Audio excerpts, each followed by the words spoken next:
Assalomu alaykum, Greenleaf oilamiz. Yuqorida mendan kollagen haqida ma'lumot so'rashgan.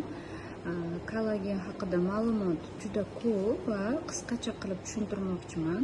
Kollagen bu oqsil hisoblanadi. Ya'ni inson organizmiga oqsilni biz ovqat orqali ham olishimiz mumkin. Qanday? Aynan go'sht, baliq mahsulotlarida, tuxumda bor bu. Lekin yildan yilga inson organizmida faqatgina ovqat bilan yetarli bo'lmaydi. Oqsil, kollagenli oqsil bu bizani sochimiz, tirnog'imiz, terimizni elastikligi uchun shunday narsaki, karkas deyiladi. Bu narsa muhim narsa, xuddi kleylab beruvchi, ya'ni suyaklarda, kalsiylarda kleylashda paylari bo'ladi. Ulangan qismlarda insonni paylariga, tomirlarda, yurak qon tizimida, hamma joyda bu narsani o'rni katta. Обычно buni 20 yoshdan keyin, 25-30 yoshdan keyin deyiladi hozirgi kunda, lekin bu narsani yoshi tezlashgan yoshlarda ham kollagen yetishmovchiligi juda ham ko'payib ketyapti. Kollagenlar qanaqa ko'rinishda bo'ladi? Kapsula ko'rinishida, jile ko'rinishida, parashok ko'rinishida va mandaqa suyuqlik ko'rinishida.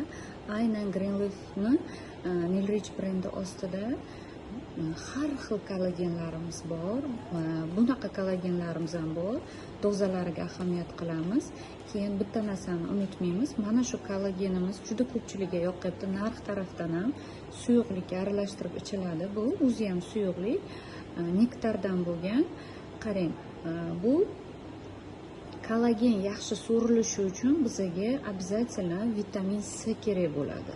Vitamin C buni ichida birgalikda, ya'ni mana bu greypfrut sharbati bilan aralashgan holatda ichishga ham tahirligi yo'q. Chunki ko'p kollagenlar tahirroq bo'ladi, ko'pchilik icha olmaydi, qattiq aralashtirib ichadi.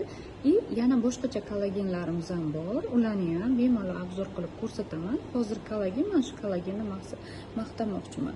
Bu tetigligingizni oshiradi. Bu sizni boya aytganimdek, mana dryablый bu teri osilib qoladi-yu, mana shu kletkalar o'lib, mana shu narsani tiklab beruvchi, holsiz bo'lib qoladi. Hattoki suyak yemirilishigacha ham olib keladi kollagen yetishmovchiligi.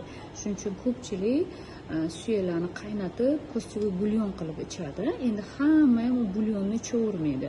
U semirtirib yuborishi ham mumkin. O'shaning uchun biz ertalab och qoringa bitta qadoqda, bitta qopqoqchasini olib suvga aralashtirib ichamiz.